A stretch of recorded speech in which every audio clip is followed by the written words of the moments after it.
성부와 성자와 성령의 이름으로 아멘.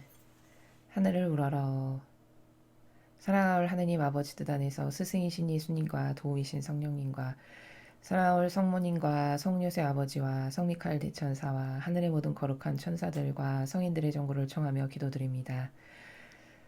사랑하올 아버지, 오늘도 아버지께서 사랑하시는 온 인류, 그 중에서도 특별히 대한민국에 살아가는 모든 국민을 한 멘의 영혼도 죄됨 없이 빠짐없이 모두 불러 모아 저희 사명과 십자가 사도직과 제자들이 그 모든 영혼들의 인성을 끌어안아 예수님과 어머니의 하나 되신 성심을 통해서 아버지 뜻에 복원드립니다. 아버지, 어서 빨리 아버지의 뜻, 그 진리로 이 대한민국을 다스려 주시옵소서. 또한 아버지께서 허락하신 이 정의와 징벌의 시간을 통해서 이 나라에 살아가는 모든 국민들이 아버지께서 거저 주신 그 풍요와 모든 차고 넘치게 부어주신 사랑에 대해 지난 70여 년간 올바르게 화답하지 못하고 교만과 자만으로 또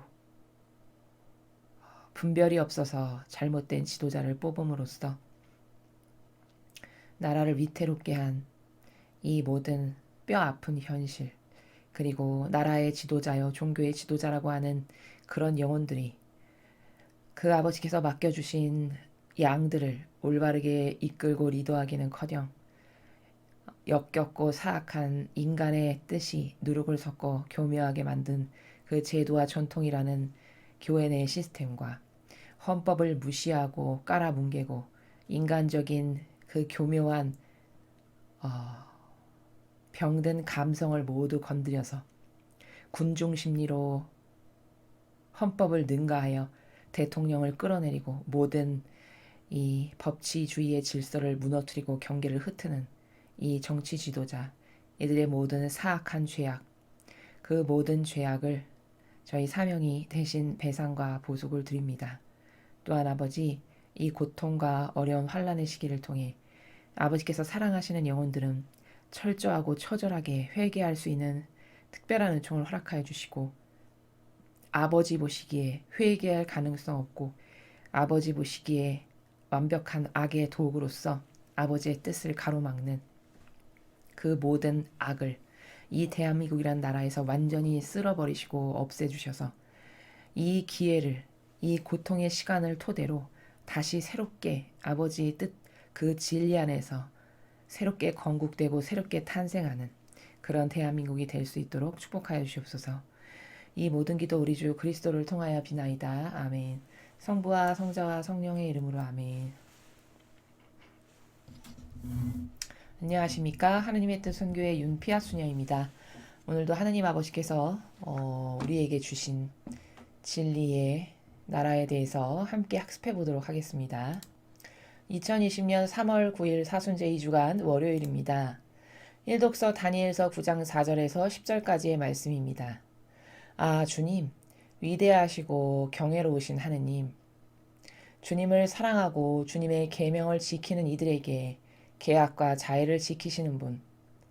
저희는 죄를 짓고 불의를 저질렀으며 악을 행하고 주님께 거역하였습니다. 주님의 계명과 법규에서 벗어났습니다. 저희는 저희의 임금들과 고관들과 조상들과 나라의 모든 백성들에게 주님의 이름으로 말하는 주님의 종 예언자들에게 귀를 기울이지 않았습니다. 주님께서는 의로우십니다. 그러나 저희는 오늘 이처럼 얼굴에 부끄러움만 가득합니다. 유다 사람, 예루살렘 주민들, 그리고 가까이 살든 멀리 살든 주님께 저지른 배신 때문에 주님께서 내쫓으신 그 모든 나라에 사는 이스라엘인들도 다 마찬가지입니다. 주님, 저희의 임금들과 고관들과 조상들을 비롯하여 저희는 모두 얼굴에 부끄러움만 가득합니다. 저희가 주님께 죄를 지었기 때문입니다. 주 저희 하느님께서는 자비하시고 용서를 베푸시는 분이십니다. 그러나 저희는 주님께 거역하였습니다. 주 저희 하느님의 말씀을 듣지 않고 주님의 종 예언자들을 통하여 저희 앞에 내놓으신 법에 따라 걷지 않았습니다. 주님의 말씀입니다. 하느님 감사합니다. 여러분께서 오늘 일독서를 지금 다니엘서를 함께 보셨습니다. 다니엘서에 대해서 아주 간략하게 말씀을 드리면 저 다니엘이라는 사람은 원래 그 이스라엘의 그 왕궁의 그 왕궁 출신의 젊은이죠. 왕족 출신의. 근데 안타깝게도 이스라엘이 그 바빌론에 이제 완전히 넘어가서 나라가 망해서 속국이 되었죠. 그래서 느부갓네자르 그 왕이 다스릴 때 그 시대에 가장 힘이 셌던 바빌론이라는 그 전체주의 세력의 제국에 이제 이스라엘 백성, 이스라엘 나라가 완전히 속국으로 넘어가서 이 왕족의 왕실의 이 훌륭하고 잘생기고 늠름하고 똑똑한 젊은이들을 그 바빌론의 느부갓네자르 왕의 명령에 의해 선별해서 끌고 가게 됩니다. 뭐 대다수의 국민이 다 유배를 물론 가지만 그래서 선별해서 이 다니엘을 비롯한 나머지 3명의 또 왕궁 그 출신의 훌륭하고 똑똑한 젊은이들을 뽑아서 그 바빌론 느부갓네자르 왕의 뭐 시중을 두는 이런 사람들로 뽑았으려고 이제 뽑혀가게 되죠.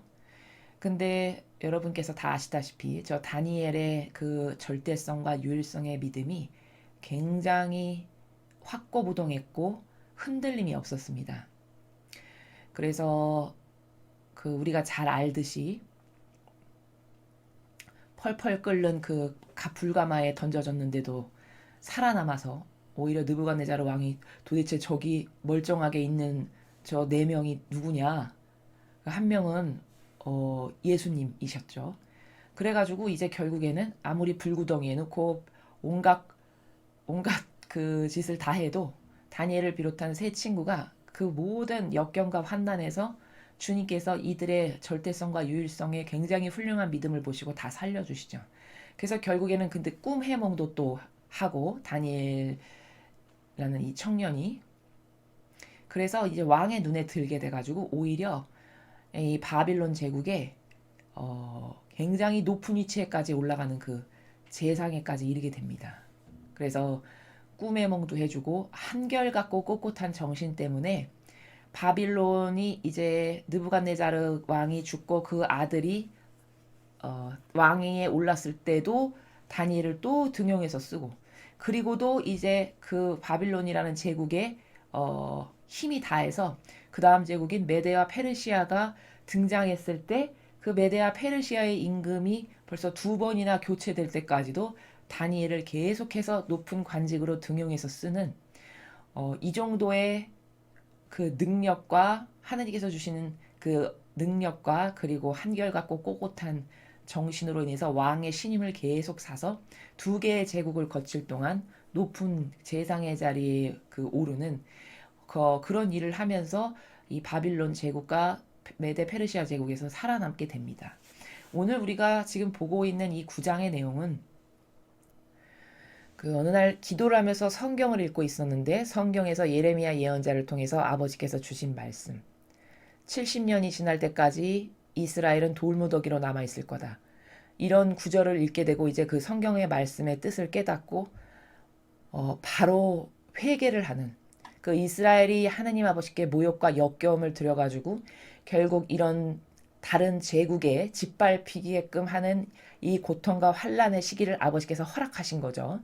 그 아버지께서 허락하신 이 고통과 환란의 시기를 살아가던 당사자로서 그 이스라엘이라는 나라가 그 70년을 돌무더기에서 폐허인 채로 벗어나질 못할 거다. 라고 하는 그 성경 말씀을 읽으면서 다니엘이 지금 무엇을 하고 있는 거냐? 이스라엘이 아버지께 드렸던 그 모욕과 역겨움의 죄악을 지금 대신 배상과 보석을 드리는 내용을 지금 우리가 오늘 보신 겁니다. 그래서 여기 보면은 4절에 보면은 다니엘이 지금 가장 먼저 하는 게 뭐죠? 아버지가 어떤 분이신지 찬미를 드리고 있습니다. 또 아버지의 권리를 인정해 드리고 있죠. 위대하고 경애로우신 하느님. 하느님 아버지께서 어떤 분이신가? 우리 백성에게, 우리 민족에게 위대하고 경애로우신 분이라는 거죠. 그 과거에 모세를 통해서 조상들로부터 전해드는 것을 다 살펴보면 그 에집트의 속박에서 홍해 바다를 가르고 수많은 그 역경과 환난에서 수많은 기적을 통해서 하느님 아버지께서 어떤 분이신지를 증명하시면서 그 백성들을 꺼내시죠. 그 위대하시고 경외로우신 하느님이라는 것을 다니엘이 조상들의 그 교육으로부터 다 아는 거죠. 그리고 얼마나 신실하시냐.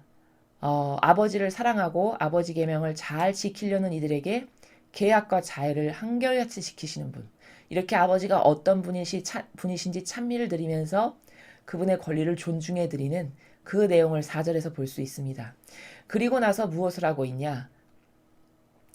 저희는 이스라엘 백성을 이야기하는 거죠. 저희는 죄를 짓고 불의를 저질렀으며 악을 행하고 주님께 거역하였습니다. 주님의 계명과 법궤에서 벗어났습니다. 자, 엄밀하게 말하면 다니엘이 죄를 진 건 아니죠. 다니엘은 어느 정도로 절대성이 뛰어났냐면 하느님 아버지께 대한 믿음과 사랑이 이렇게 유배 가서 이 남의 나라의 속국으로 이제 사는 거잖아요. 그럼 대부분의 사람 정신이 특히 나약하고 눈치 보면서 타협과 목숨 하나 부지하기 위해서 전전긍긍하는 사람이라면 절대로 할 수 없을 일을 다니엘은 아주 오히려 더 대놓고 할 만큼 죽일 테면 죽여봐라. 난 하느님을 믿는 사람이라 죽음은 하나도 안 두렵다. 이런 배짱과 이런 절대성과 유일성과 신뢰의 나라에서 믿음을 더 크게 보여드렸어요. 더 어려운 환난의 시대에. 그래서 기도할 때 문을 다 열어놓고 더 큰 목소리로 크게 했고 우리가 이 성경에서 다니엘서를 통해서 알 수 있듯이 이 다니엘을 포함한 세 친구가 다른 사람들은 다 타협하고 바빌론 왕이 시키는 대로 하는데 저는 절대로 고기를 안 먹을 거니까 야채를 주십시오. 야채를 주시고도 저희 얼굴이 어떤지 한번 보십시오. 감독관에게 그렇게 건의해서 진짜 야채를 먹였는데 고기 먹은 다른 젊은이들보다 더 뛰어난 거예요. 용모와 혈색이. 그러면서 꼿꼿하고 이 하느님 아버지께만 드리는 것에 절대성을 굽히지 않으니까 느부갓네살 왕이 어떻게 하죠? 불가마 속에 집어 던져버리라고 명령을 내리죠. 그래서 그 불붙는 불가마 속에 집어 던져버리잖아요. 그런데도 하느님 아버지께서 이 다니엘의 믿음이 얼마나 뛰어나고 훌륭했으면 얼마나 한결같았으면 그 불가마 속에서도 타죽지 않고 오히려 보호하시죠. 그래서 그것을 보고 너무 깜짝 놀라고 오히려 나중에는 느부갓네살의 왕이 하느님을 오히려 찬미하게 되기까지 이르는 이런 과정들을 우리가 볼 수 있습니다. 그러니까 5절에 죄를 짓고 불의를 저질렀고 악을 행하고 거역하였습니다. 이건 사실 다니엘이 지은 죄는 아니라는 거죠. 당사자인 자기는 아무 죄가 없어요. 근데 다니엘은 뭘 하는 거냐 지금 이 이스라엘 백성의 대표로서 마치 리더여 지도자인 마음으로 그리고 자기 자신이 산 희생제물로 바쳐진 것처럼 그렇게 모든 이스라엘 백성을 마치 나라고 생각해서 나와 한 몸과 한 지체를 이루고 있는 나 자신이라고 생각해서 그들 모두의 죄악을 자기가 다 끌어안고 지금 배상과 보속을 드리고 처절한 회개를 드리고 있는 그 나라를 지금 우리가 보고 있는 겁니다. 자, 누구의 정신을 조금 닮았습니까?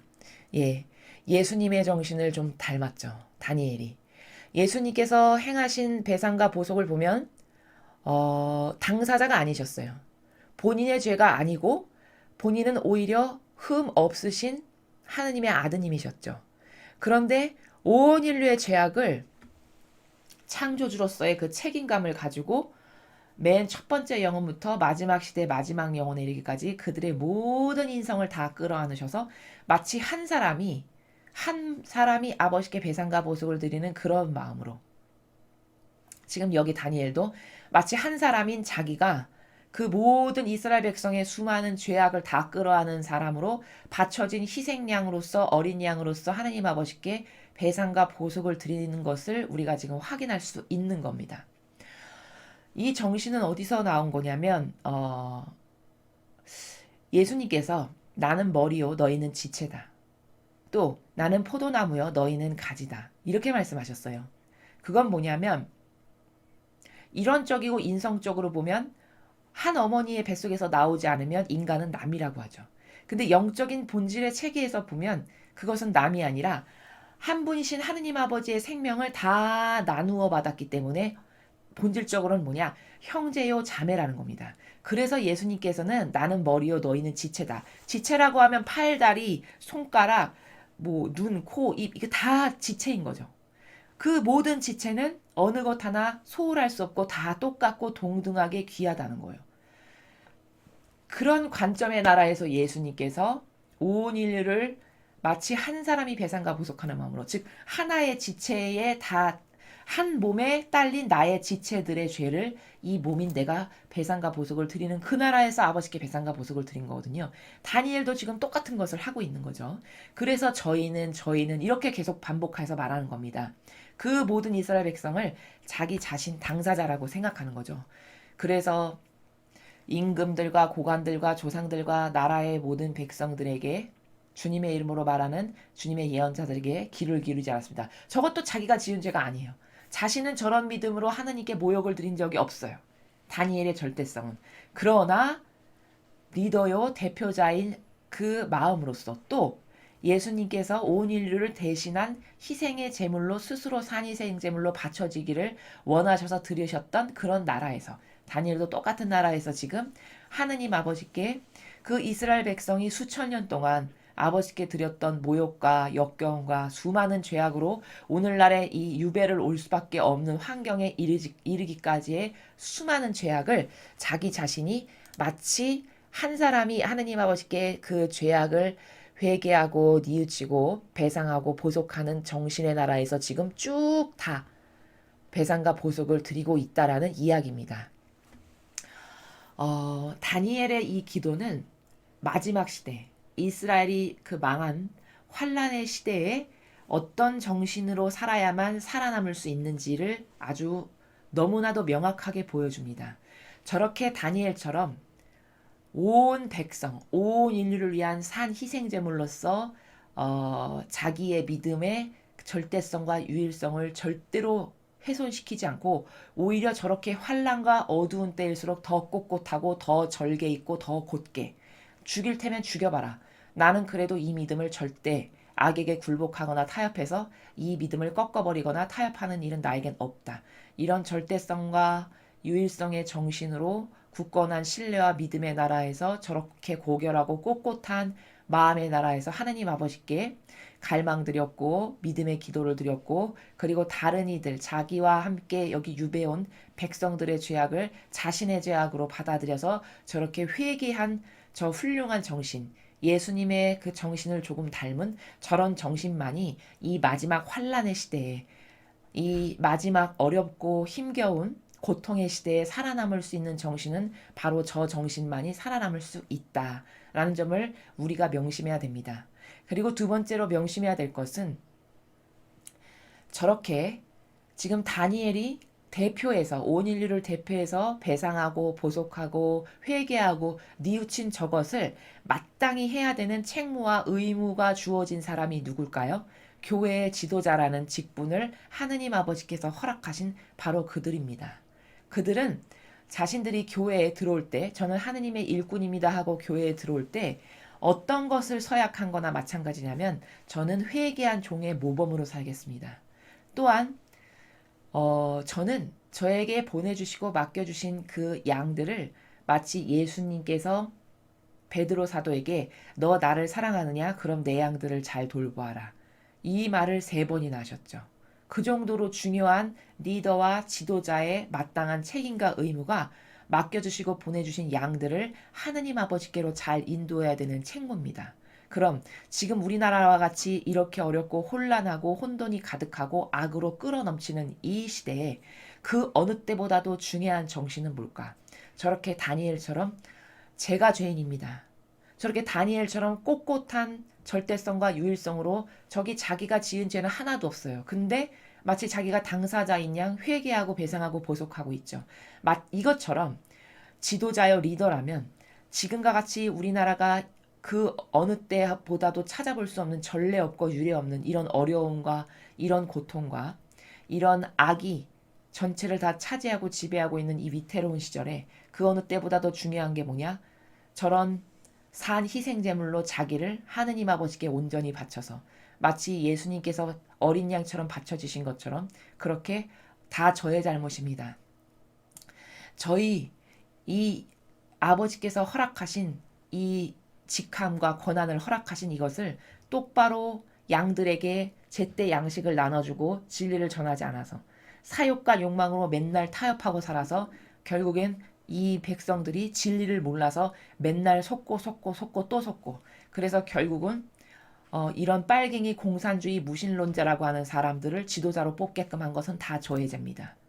저희가 똑바로 가르치지 않았고, 저희가 하느님의 법을 따르며 살지 않았고, 또 저희가 인간의 뜻이 교묘하게 섞어 만든 그 누룩인 제도와 전통을 만들어서 하느님을 맨날 역겹게 한 것이 벌써 2000년이 되었습니다.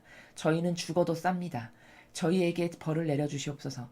제가 잘못 가르치고, 제가 안 가르치고, 제가 교묘한 악을 가르쳐서 이 나라를 이 지경으로 만들었습니다. 이게 정직한, 아주 정직한 그런 리더요 지도자의 회개한 종의 모범으로서 고백이라 할 것입니다. 이것을 하는 사람이 단 하나도 없다라는 것은 참으로 불행한 현실이 아닐 수 없습니다. 이 나라가 이 지경에 이르렀는데도 아직까지도 그런 양심 고백 하나 하는 사람이 없고, 그런 죄악의 배상과 보속과 회개를 만인 앞에 선언해서 정직한 그 양심의 나라가 하나님께 어떤 모욕을 드렸는지를 스스로 인정할 줄 모르는 그런 사람들로 차고 넘치기 때문에 이 나라가 오늘날의 이런 비참한 현실에 이르게 되었다라는 것. 다니엘 같은 정신으로 살아가는 사람이 단 한 명만 있었어도, 예수님이나 성모님과 같이 자신을 산 희생제물로 기꺼이 내어놓겠다라고 하는 리더여 지도자가 이 교회에 단 한 명만 있었어도 그 한 명이 배상과 보속을 바치는 것 때문에 하느님 아버지께서 이 정도로 정의의 그 징벌을 허락하실 수밖에 없는 이런 상황에까지 이르지는 않았을 거라는 겁니다. 그러나 그런 사람을 정말 슬프게도 지금의 우리나라의 현실에서 그런 리더여 그런 지도자를 정말 찾아보기가 힘들고, 그리고 오히려 이렇게 어려운데도 이 지경이 됐는데도 아직도 사욕과 욕망을 따르는 수많은 정치의 리더들을 보며 참으로 절망을 넘어서서 인간의 그 썩은 끄트머리의 자락을 어디까지 우리가 볼 것인가. 그 인간의 썩은 자아가 냄새 풀풀 풍기며 취하는 그 근시안적인 이기심의 끝을 우리는 어디까지 볼 수밖에 없는 것인가. 이런 가슴 아픈 현실이 우리 눈앞에 지금 펼쳐져 있는 것입니다. 그래서 우리는 이 마지막 환란의 시대에는 어떤 정신만 살아남을 수 있냐? 저렇게 다니엘처럼 하느님께 절대적으로 내적이고 외적인 모든 것을 의탁하고 맡겨드리고 굳건하고 절대적인 신뢰와 믿음을 드림으로써 어떤 역경이 나에게 찾아와도 저렇게 다니엘처럼 불구덩이 속에 집어넣건 사자 우리 속에 집어넣건 죽일 테면 죽여봐라. 어차피 목숨은 다 죽는 건데 난 하나님 아버지께만 내 모든 것을 온전히 맡긴다. 이런 절대성과 유일성의 믿음의 정신만이 이 마지막 시대에는 살아남는다는 사실을 여러분 명심하시고, 여러분 각자 자신이 이제는 그 누구도 믿지 마시고 스스로가 이 나라가 지은 죄악을 회개하고 배상하고 보속하는 것을 많이 하십시오. 우리 각각이 저런 다니엘의 정신이 되어야만 이 나라를 살릴 수 있습니다.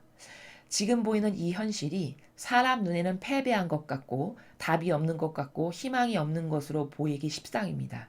그러나 이것은 총칼로 하는 전쟁이 아니라 영적 전쟁을 지금 수행하는 것이고, 이것은 이 나라의 문제만이 아니라 이 영적 전쟁이라는 것은 마지막 시대에 필연적으로 겪을 수밖에 없는 그런 과정 중에 하나를 지금 우리나라도 미국도 다른 전 세계 모든 국가들도 겪고 있는 상황이라는 겁니다. 이때 살아남기 위해서는 어떻게 해야 하는가? 오히려 누가 죽이려고 하거든 그래 죽일 테면 죽여봐라. 이런 배짱과 믿음으로 네가 아무리 죽이려고 한다고 한들 내 목숨을 쥐고 계시는 건 하느님이셔. 이런 배짱과 이런 절대성의 믿음과 정신세계를 더 함양하고 더 고차원적으로 끌어올리면 저런 다니엘 같은 사람이 이 나라에 100명, 1000명, 10,000명만 생긴다면 그 10,000명의 희생의 기도와 그 10,000명의 절대성과 유일성의 아름다운 정신을 보시고 하느님께서 이 정의의 징벌을 수십 년 동안 허락하실 것을 회개와 배상과 보속을 하니까 어떻게 될까요? 단축될 수가 있겠죠. 이제 이 나라를 살릴 수 있는 것은 우리 각자라고 생각하셔야 됩니다. 나 자신, 나 각자가 우리 개인이 저렇게 각각의 개인이 산 희생제물로서 저렇게 다니엘의 절대성의 정신으로서 하느님께만 오로지 희망을 두고 모든 것을 수용하고 받아들이는 가운데 그래 이 정의까지도 아버지가 허락하신 거야. 죄악이 있으면 당연히 벌을 받아야지. 그리고 그 벌, 그 정화의 과정을 통해서 이 나라는 다시 분명히 새로워진다라는 사실. 그것에 대한 의구심을 조금도 갖지 마시고 우리는 이 순간부터는 더 정신을 고결하게 해서 저런 다니엘과 같은 믿음으로 살아가야 되겠습니다. 자, 다음으로 복음을 함께 보시겠습니다. 루카복음 6장 36절에서 38절까지의 말씀입니다. 주님 영광 받으소서. 그때 예수님께서 제자들에게 말씀하셨다. 너희 아버지께서 자비하신 것처럼 너희도 자비로운 사람이 되어라. 남을 심판하지 마라. 그럼 너희도 심판받지 않을 것이다. 남을 단죄하지 마라. 그러면 너희도 단죄받지 않을 것이다. 용서하여라. 그러면 너희도 용서받을 것이다. 주어라. 그러면 너희도 받을 것이다. 누르고 흔들어서 넘치도록 후하게 되어 너희 품에 담아주실 것이다. 너희가 되지라는 바로 그 대로 너희도 대받을 것이다. 주님의 말씀입니다. 그리스도님 찬미합니다.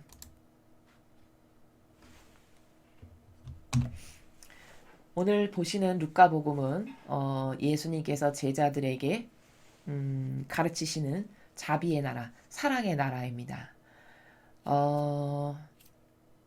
먼저 예수님께서 지금 제자들에게 말씀하신 저 자비를 베풀라는 나라, 남에게 너도 자비로운 사람이 되어라. 왜? 아버지가 너에게 자비를 베푸시지 않니? 그러니 너도 남에게 자비로운 사람이 되어라. 그래서 남을 심판하지 마라, 뭐 남을 단죄하지 마라. 지금 이런 자비의 나라를 가르치고 계신데요. 저 원리는 지난 수많은 강의에서 제가 자비와 정의에 대해서 말씀을 드렸습니다. 그리고 그것을 통합적으로 묶어서 한 큰 원리 가운데서도 또 말씀을 드렸죠. 자, 저 자비의 나라를 어떤 관점에서 이해해야 하냐면 이런 겁니다. 며칠 전에 있었던 복음에서 원수를 너희는 이웃을 네 몸처럼 사랑하여라. 그러나 원수는 미워해라고 하신 말씀을 들었다. 근데 나는 그 율법을 조금 더 수정해서 신약 시대에 걸맞게 더 높은 정신의 차원에서 완성을 하면 너는 원수를 사랑해라. 이렇게 말씀하셨어요. 그럼 남을 심판하지 마라. 남을 단죄하지 마라. 용서해라. 이것은 과연 어떤 대상에게 적용돼야 되는 것인가? 저것은 그 원수, 하느님의 뜻을 거스르는 원수, 즉 성령을 거스르는 원수, 그 원수에게 베풀어야 될 자비의 한계는 어디까지냐? 그 영혼만큼은 최소한도 그 영혼만큼은 미워하지 말거라. 왜? 아버지가 그 영혼을 만드셨잖니. 그리고 그런 원수에게 우리가 해줄 수 있는 사랑의 최대한의 한계점 리미트는 뭐냐? 그 영혼이 하느님 아버지께 살아생전에 얼마나 많은 모욕을 드렸겠습니까? 아버지의 자녀인데 아버지가 만드셨는데 완전히 악에게 지배당하고 완전히 악의 로봇처럼 이제 완전히 점령당해서 맨날같이 마귀적인 행동만 함으로써 아버지의 구성적인 마음에 성심에 난도질만 해대는 모욕과 역겨움을 드렸잖아요. 그러니까 나는 어떻게 해야 될까? 나는 아버지를 사랑하니까 아버지가 가슴 아프신 건 싫으니까 아버지를 진실되게 사랑하니까 그 아버지의 마음에 위로를 드리기 위해서 이 악에게 완전히 놀아나는 이 영혼이 드린 모욕을 내가 대신 배상과 보속하는 기도를 해라. 이게 예수님께서 이 영혼에게 한 마지막으로 줄 수 있는 사랑의 리미트다. 원수에게. 그렇게 정의를 딱 하셨어요. 그럼 오늘 심판하지 마라, 단죄하지 마라, 용서해라. 이것은 다 누구에게 해당되는 건가? 그렇게 하느님의 뜻을 가로막지 않고 성령을 거스르지 않는 부족한 우리의 모든 이웃, 그 이웃들에게 해당하는 이야기입니다. 즉 하느님의 뜻을 가로막거나 성령을 거스르는 그런 악한 영향력을 끼치는 것은 없어. 그러나 사람은 사람마다 한계성이 있고 그 부족한 인성 가운데 부족한 부분이 다 있잖아요. 그런 한계성을 갖고 있는 다양한 이웃들, 그를 심판하지 말고 단죄하지 말고 용서해라. 또 왜 심판하지 말고 단죄하지 말고 용서해라면 너가 걔에게 사사로운 감정이 있어. 너에게 잘못한 것이 있어. 그런 사사로운 감정을 뿜어대서 그래 네가 나한테 옛날에 이렇게 했지. 나도 너에게 이렇게 안 한다. 이런 그런 심판, 그런 단죄, 그런 용서하지 못하는 그런 것을 하지 말아라. 바로 이런 나라입니다. 그런 한계성을 갖고 있는 이웃은 너가 의인으로서 포용하고 받아들이고 사랑하여라. 라고 하시는 그런 이웃에게 주시는 말씀이다. 라는 겁니다. 자, 그럼 경계가 명확하죠. 마귀는 이 말을 37절의 말을 또 교묘하게 갖다가 써요. 그래서 여러분을 또 속입니다. 어떻게 속이냐? 봐봐. 성경의 루카복음 6장 37절에 남을 심판하지 마라. 남을 단죄하지 마라. 용서해라. 이렇게 돼 있잖아. 근데 뭐 어떻게 네가 감히 심판자도 아닌데 뭐 난민도 받아들이면 안 되고 동성애자도 받아들이면 안 되고 못도 하면 안 되고 못도 하면 안 되고 네가 심판자야? 왜 네가 다 단죄하고 심판해? 요렇게 마귀가 이용해 먹는단 말이죠. 그럼 그때 어떤 경계에 그게 위배되는 걸까요? 나라와 국민에게 악영향을 끼치죠. 그 세력등이. 그 악영향을 끼친단 말이죠. 그리고 그게 선의 세력입니까? 분명히 악의 세력입니까? 하느님의 관점에서 봐서 악의 세력이죠. 동성애자, 하느님께서 창조하신 질서가 있어요. 그 질서에서 벗어났어요. 그런 건 선의 세력이라고 볼 수 없죠.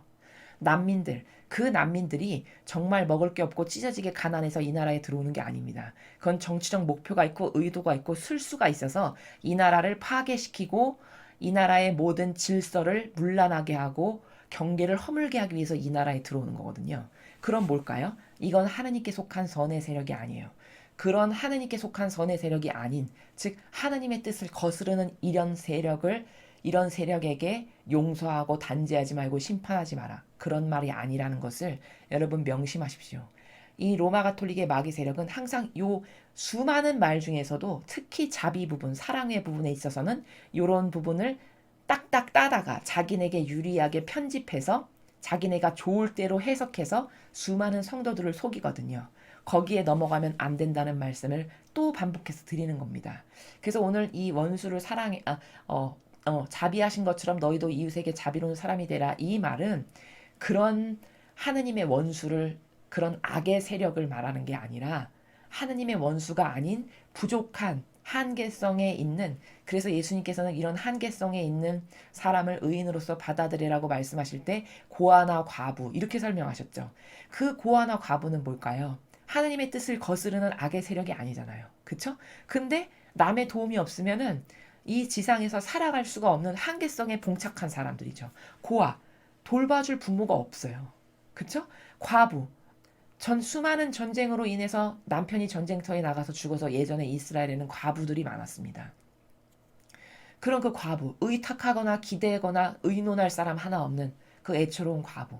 이게 남의 도움 없으면 살아갈 수가 없는 한계적인 사람들이죠. 이런 사람들을 너가 의인으로서 받아들이고 자비를 베풀어라. 그럼 공정하신 아버지께서 네가 의인으로서 베푼 게 있으니 너가 하느님 아버지께 잘못한 게 있을 때, 제가 의인으로서 이러이런 부족한 사람을 받아들였어. 그래? 그럼 나도 너의 부족함을 용서해 줘야지. 왜? 하느님은 공정하시고 정의 자체이시니까. 그렇게 된다는 거죠. 그 말씀을 오늘 제자들에게 가르쳐 주시는 것입니다. 그리고 사실 이것은 자비라기보다도 저렇게 남을 심판하지 않고 단죄하지 않고 용서하는 것은 인간의 수준에서는 정직한 거예요. 자비는 하는 예수님이나 성모님에게나 거의 가능한 단어이지. 무슨 말이냐면 인간은 원죄로부터 이미 죄악을 가지고 태어났고 살아가면서도 수많은 환경적 요소 여러 가지 기타 등등으로 인해 매일같이 악을 저지를 수밖에 없는 한계적 존재죠. 그러니까 나는 늘 죄인이라는 게 정직한 양심이 있는 나라는 존재의 사실적 고백이에요. 그럼 내가 죄인인데 죄인인 내가 또 다른 죄인인 누구를 용서하고 단죄하지 않고 심판 안 한다고 해서 그게 대단한 게 아니죠. 그쵸? 그 정직한 거예요. 왜? 내가 죄인인데 죄인인 내가 감히 누구를 심판하고 누구를 단죄하고 누구를 용서 못하겠어. 내가 죄인인데 나도 하느님 앞에 죄인이니까 나도 내 이웃인 저 사람에게 그렇게 하면 안 되지. 이게 뭘까요? 이게 정직인 거죠, 정직. 자신을 어떤 존재인지를 정확하게 깨닫는. 사실 자비하다는 단어는 예수님이나 성모님이나 아버지께만 해당하는 단어죠. 왜?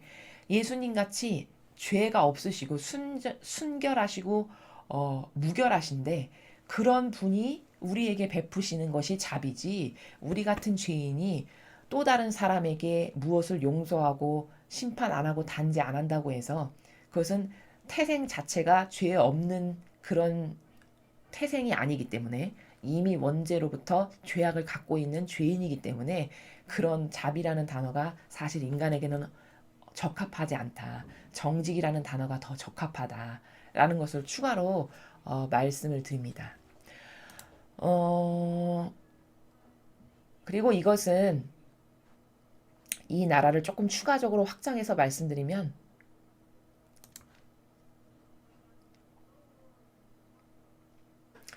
이런 말씀을 예수님께서 하셨어요.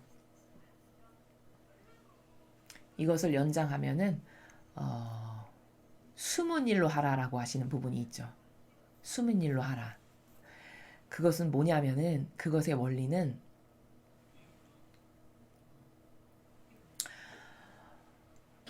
이미 드러났고 남에게 칭찬을 받았고 많은 사람이 알게 됐다. 그러면 받을 상급이 없어지는 거죠. 왜? 다른 사람이 이미 칭찬을 해줬고 격려를 해줬고 수많은 사람 앞에 그게 펼쳐졌기 때문에 공로라는 것은요.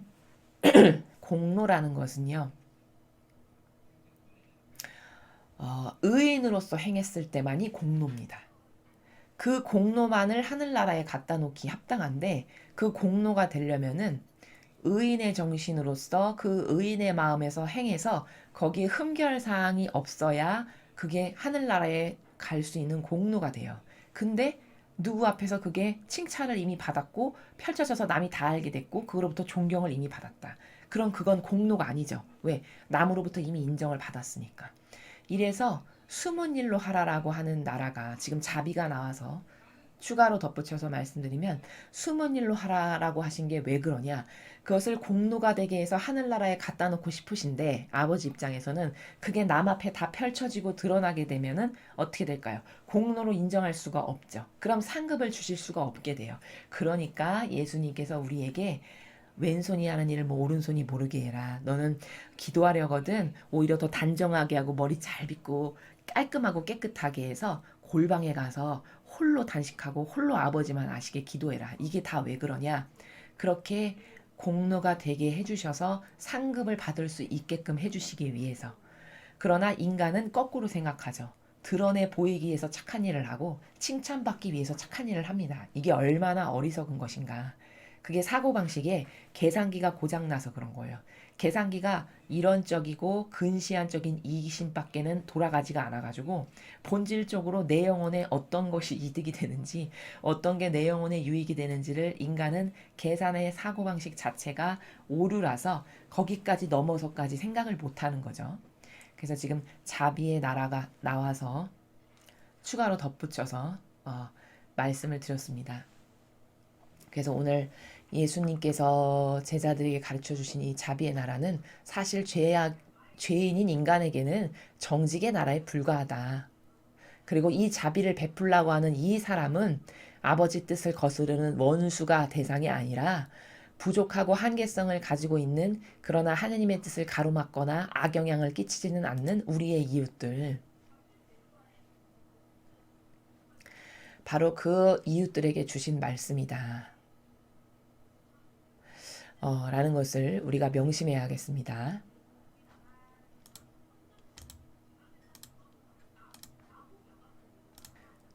예, 오늘 우리는 이 마지막 시대, 다니엘이 살았던 마지막 시대와 마치 지금 우리나라가 처한 이 시대적인 환경의 속성이 유사하죠.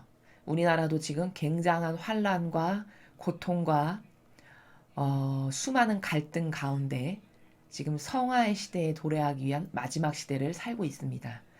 그 마지막 시대에 살아남기 위한 유일한 정신은 어떤 것만 가능한가? 다니엘과 같이 오로지 내 모든 마음과 정신과 내적이고 외적인 모든 것을 오로지 하나님 아버지께만 절대성의 정신으로 의탁하는, 그래서 오히려 환난 시대가 오면 더 문을 열고 더 크게 기도를 했던 이런 굳건한 믿음의 정신을 지녔던 다니엘과 같은 정신이 아니면 마지막 이 환난의 시대에는 다 살아남기 어렵다. 사람은 보통 거꾸로 착각해서 생각하는 게 많은 게, 이런 어떤 위협이 다가오잖아요. 그럼 대부분의 그 인성의 나라에서 살아가거나 이론적인 나라에서 살아가는 사람들은 어떻게 하죠? 타협을 합니다. 그 목숨 하나 부지해 보려고. 근데 성경에서 가르쳐주는 진실은 다니엘은 타협을 한 번도 한 적이 없어요.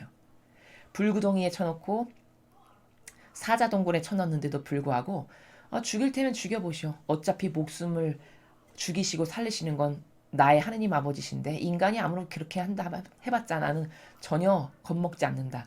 이런 절대성과 하느님께 온전히 의탁되고 신뢰되어 있는 이런 마음으로 자기를 내던졌죠. 절대 타협하지 않았는데 오히려 타협하지 않은 다니엘이 가장 길게 살아남고 무려 2개의 제국을 거치는 동안 높은 재상의 자리에서 그 하느님도 모르는 이방인의 그 왕들에 의해서 절대적 신임을 얻었다.